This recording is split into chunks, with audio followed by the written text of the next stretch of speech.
শুভ সকাল বন্ধুরা, তোমরা সবাই কেমন আছো? আশা করি তোমরা সবাই ভালো আছো। আমি সন্ধ্যা বর্মন ফিরে এলাম আর একটি আমার নতুন ব্লগ নিয়ে। তো তোমাদের আশীর্বাদে আমিও ভালো থাকার চেষ্টা করি। তো আজকে এই যে সকালবেলার হাওয়া দিচ্ছে পুরা, মানে গাছপালা দেখাচ্ছি কিভাবে নড়তেছে হাওয়ায়, একদম কতগুলো পাতা ঝরে পড়েছে। তো এদিকে আমি উঠোনটা ঝাড় দিয়ে নিলাম। উঠোনটা হয়তো শেয়ার করিনি, উঠোনটার মধ্যে অনেক পাতা পড়েছিল। এখন এই যে সামনের দিকটা আমি ঝাড় দিচ্ছি, কতগুলো পাতা পড়ে আছে। আবার সারাদিনে অনেক পাতা পড়বে, তো সারাদিনে তো এভাবে ঝাড় দেওয়া সম্ভব না।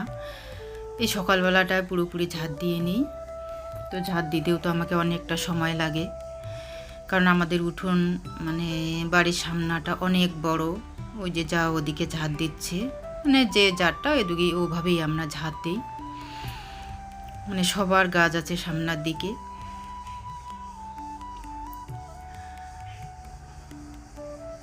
তো সবগুলো পাতা এখানে আর কি রাখবো। যখন অনেকগুলো পাতা হবে তখন এগুলা হয়তো পুড়ে দেবো, না হলে জমিতে নিয়ে গিয়ে দিয়ে দিব। আপাতত এখানেই আমি রেখে দেই অনেকগুলো করে, তারপর জমিতে ফেলাই দিই। তো এই যে আমাদের সামনের মানে সামনের জায়গাটা আর কি, ঘাসগুলো আমরা তুলি না। কেন তুলি না? ওই সামনের দিকে জমিটা একদম নিচু, বর্ষার দিনে মাটিটা পুরোপুরি ধোয়া যায়, মানে ধুয়ে নিয়ে চলে যায় বৃষ্টির জলে। তো এই জন্য ঘাসগুলো তুলি না। তো ওই ঘাসগুলো থাকার জন্যই আরও বেশি সময় লাগে ঝাড় দিতে, যে পুরাপুরি হাওয়া আসতেছে।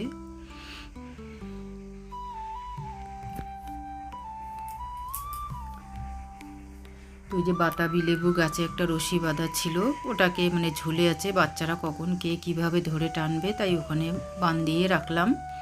তো এখন এই যে বারান্দাটা ধুয়ে দিচ্ছি, কেননা ওই যে সামনাটা ঝাড় দিলাম, ধুলাবালি সবগুলো চলে আসলো। তাছাড়া প্রতিদিনই আমি বারান্দাটা ধুয়ে নিই। তো ওদিকে সম্পূর্ণ কাজ সেরে স্নান করে ঠাকুরকে ফুল জল দিয়ে, এখন ছোট ছেলে এখনও ওঠেনি, ওকে তুলে দিব। আজকে ওদের স্কুল আছে, আগামীকালকে। তো গতকালকে তো ও যায়নি স্কুলে, শরীরটা অসুস্থ ছিল বলে। তো আজকে স্কুল পাঠাবো। এই যে ও এখনও উঠেনি।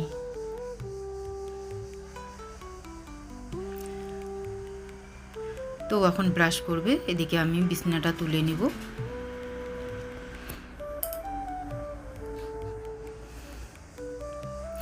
বড় ছেলে অনেক আগেই উঠেছে, উঠে আবার ও ব্রাশ করে খাওয়া দাওয়া করে ও টিউশনে ও চলে গেছে। মানে বড় ছেলেকে নিয়ে একটু টানা হাসরাটা কম করতে লাগে, ছোট ছেলেকে নিয়েই আমার টানা হাসরাটা বেশি করতে লাগে।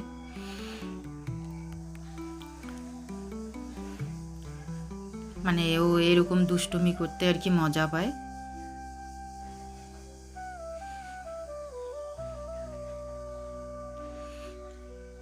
মানে এতটাই হাওয়া আসতেছে, জানি না আজকে আকাশ কীরকম থাকবে, যদিও সকাল সকাল রৌদ্র দিয়েছে।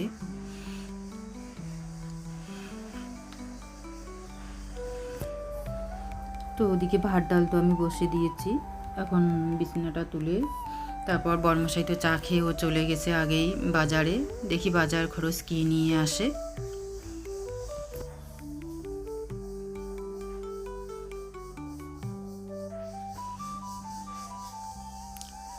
তো এই যে বাজার নিয়ে আসে শাক, মানে সাত মিশালি শাক যাকে বলে, ডিম নিয়ে আসে আর মাছ নিয়ে আসে, এটাকে কি বলে, খোকা ইলিশ। তো দুই ছেলে তো এগুলো মাছ খাবে না, কাটা আছে, ওদের জন্য ডিম করলাম।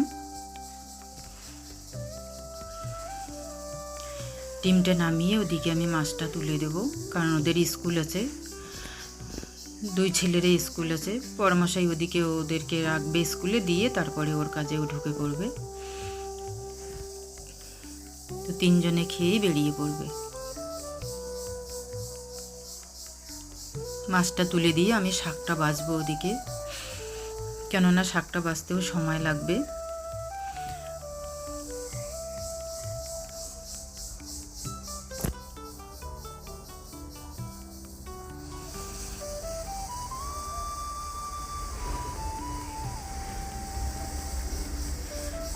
মাছটা একটু নাড়াচাড়া করে দিলাম। এখন আমি শাকটা ভাজবো ওদিকে একটু।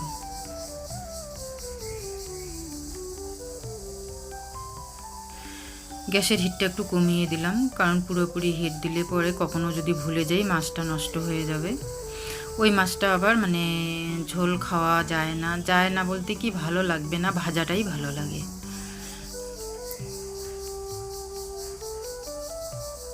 তো একটু শাক বাজে, এখন দেখি এই মাছটা তুলে দিব, কেননা ওই শাকগুলো একসঙ্গে আছে, লাপা শাক, ডাঁটা শাক, পালং শাক, ধনিয়া শাক, সব কিছু একসঙ্গে, এই শাকগুলো আবার টেস্ট হয় ভালো। তো এই যে শাক বাছছি আমি, শাকগুলো মানে ধুয়েও নিয়ে আসলাম। এই যে তাড়াহুড়ো সকালবেলার সময় আমার, কেননা দুই ছেলে তো স্কুল আসেই, বর্মশাইও 10টার দিকে বেরিয়ে পড়ে, ওই 3জনেই একবারে যখন যাবেই।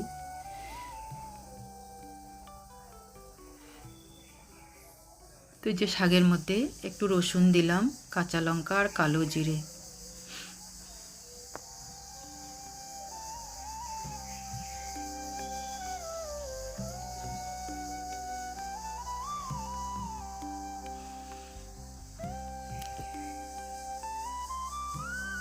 অনেক কয়েক রকমের শাক, মানে খেতে খুব টেস্ট হয়।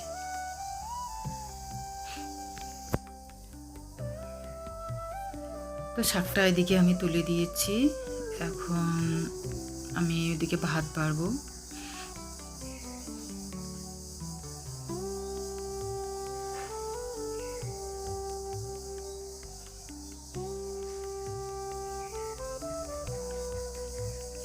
তো এই যে ভাতও রেডি করে দিচ্ছি 3জনারই। ওরা খেয়ে বেরিয়ে পড়লে আমি এদিকে মাঝামাঝি সম্পূর্ণ কাজ শেষ করব। করার পর আমিও একটু খেয়ে নেব, আগে মাজবো তারপর, কারণ খাওয়ার পর এতগুলো থাল ভরা মাজতে ইচ্ছে করবে না, তাই আগে ওদের খাবারগুলোই আমি মাজবো, তারপরে আমি একটু নিয়ে বসে খাবো। তো শাক নামিয়ে নিলাম, এখন শাকটা একটু দিয়ে দিব। 2 ছেলে তো খাবে না শাক, বড়মশাই যা একটু খাবে। তো ওদিকে আমার খাওয়া মাজা ঘষা সবই শেষ। এখন আমি একটু এই যে ছেলের বইয়ের র্যাংটা গুছিয়ে দিব। যতই আমি গুছিয়ে রাখি না কেন, ও সব এলোমেলো করে দিবে। যখন যে বইয়ের দরকার হবে খুঁজেও পাবে না বই কোথায় রাখছে না রাখছে।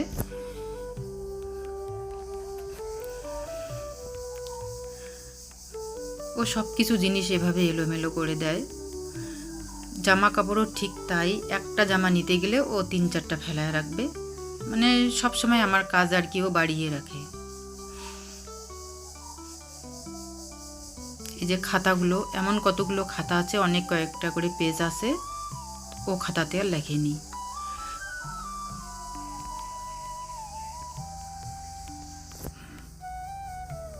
ওই খাতাগুলো তখন আমি আলাদা করে রেখে দিই। পেজগুলোকে খুলে নিয়ে পিন মেরে আমি নতুন আর একটা কভার, মানে পুরোনো খাতার কভার দিয়ে ওটাকে আবার নতুন করে ওকে বানিয়ে দিই, কেননা অনেক পেজ নষ্ট করে ও ওইভাবে।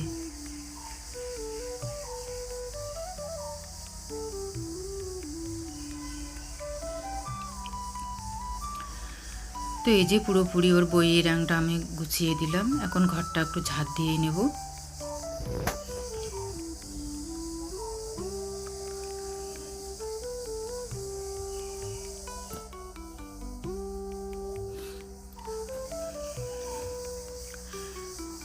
ঘরটা ঝাঁট দিয়ে বাইরে আমি অনেকগুলো শাড়ি আজকে ধুয়ে দিয়েছি। আমার শাড়িগুলো কি জন্য বাইরে পরছি আর রেখে দিয়েছি, ওই যে ডাক্তার দেখানোর জন্য কয়েকদিন গেলাম, হ্যাঁ তার জন্য আর কি শাড়িগুলো বাইরে বেরিয়ে আসছে। একটা তো পরিনি, অনেক কয়েকটাই আছে। তো আজকে মানে পুরোপুরি ধুয়ে দিয়েছি। শাড়ি না ধুয়ে আমি শোকেসে ভরাই না, হ্যাঁ শোকেসে ভরাই না, কেননা বাইরে থেকে ঘুরে এসে আমি এমনিতে শাড়ি রাখি না, সম্পূর্ণ খাঁচার পর আমি ওগুলো মানে রেখে দিই আর কি।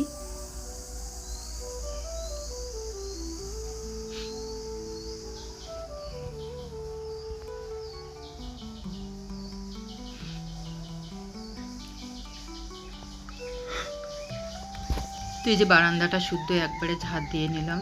এই যে হাওয়া আছে যেহেতু, ধুলে উড়ে আসে।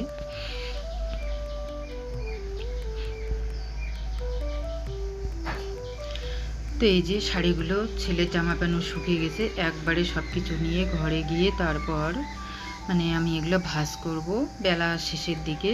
ছোট ছেলে আগেই স্কুলের থেকে আসছে, বড় ছেলে এখনও আসেনি। দেখি বড় ছেলে আর ওর বাবা হয়তো একবারে আসবে।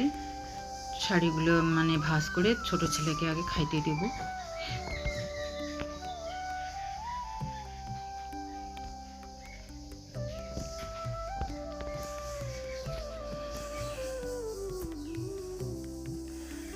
তো এই যে শাড়িগুলো এখন আমি একটা একটা করে ভাঁজ করে নেব।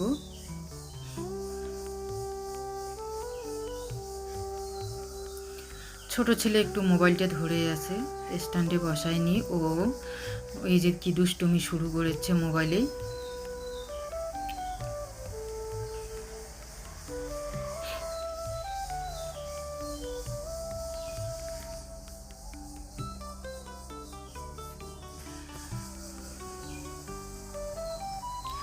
মানে আলনা ভর্তি ছিল একদম শাড়িগুলো বার হয়ে। যদিও আরও কয়েকটা আছে, ওগুলো এখন ধোবো না। এখন ধোবো না মানে কি সেভাবে ওগুলো পরিনি, যদিও তবুও খাঁচবো। খাঁচার পর কোনো একদিন আমি ভরে রাখবো, কেননা আলনা একদম ভর্তি হয়ে গেছে আমার।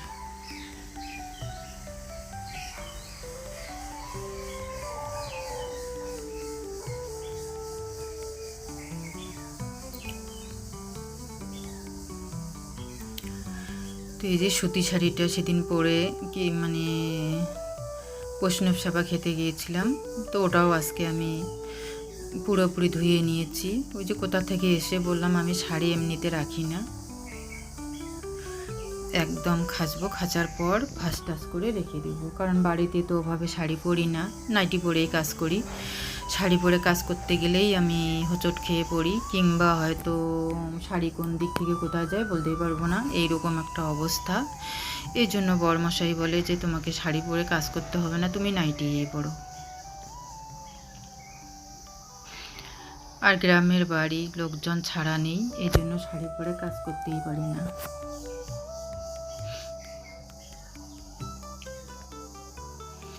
তো এই যে সন্ধ্যাবেলায় এখন ছেলেকে দুধ হরলিক্স দিব, দেওয়ার পরে ওরা বই নিয়ে বসে পড়বে, আমি এদিকে ভাতটা তুলে দিব।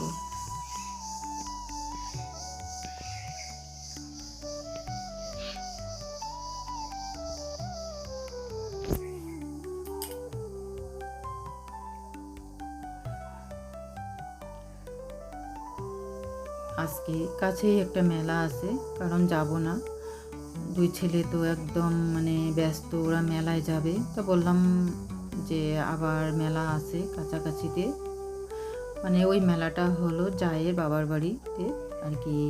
তো বলে গেল সকালবেলা যেতে, তো আমি যাব না, কেননা শরীরটাও তেমন একটা ভালো লাগতেছে না সারাদিনে এতগুলো কাজ করার পর।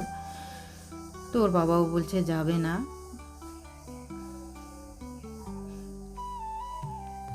তো ছোট ছেলে জেদ নিয়ে বসে আছে। তো এই যে বন্ধুরা দেখো, আমি রান্না করার সময় এক মুঠো চাল রেখে দিই। কেন রেখে দিই? কারণ যেদিন একদম ঘরে চাল থাকে না, সেদিন ওটা আমি বার করে রান্না করি। এই এক মুঠো চাউলেই আমার রান্নাঘরের অনেক সময় বিপদের বন্ধু হয়ে দাঁড়ায়। আমি এটা দেখেছি আমার মাকে এইভাবে রাখতে, ঠিক আমিও রাখি। মাকে আমি জিজ্ঞাসা করেছিলাম যে কেন রাখো এই চালটা? বলে যেদিন ঘরে চাল থাকবে না সেদিন ঠিক ওই চালটা হাঁড়িতে চড়বে। তো আমিও ঠিক ওভাবেই রেখে দিই, যেদিন ঘরে একদম চাল থাকে না আমি তখন ওই চালটা আর কি রান্নার জন্য বার করে নিই। তো আজকে তোমাদের সঙ্গে এটা শেয়ার করলাম আমি। তো বন্ধুরা, ডাল তো আমার দিনের বেলায় শেষ হয়ে গেছে। তো এই যে আর একটু 5 এনে আমি ডাল বসায় দিলাম। তো ওই যে বরমশাই আর ওর ভাইয়ের তো লাগবেই ডাল। তো এই যে 5 এর মধ্যে সব কিছু একদম দিয়ে তারপরে বসায় দিলাম।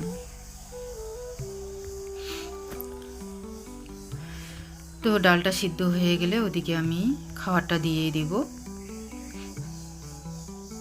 তো খাবারটা হয়তো ওভাবে শেয়ার করব কিনা জানি না।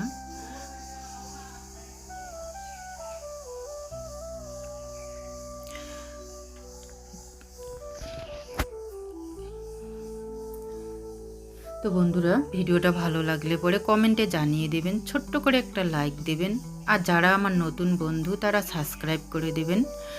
বন্ধুরা, যে যেখান থেকে দেখতেছেন সবাই সুস্থ থাকবেন, ভালো থাকবেন। দেখা হবে পরের একটি ব্লগে। শুভরাত্রি।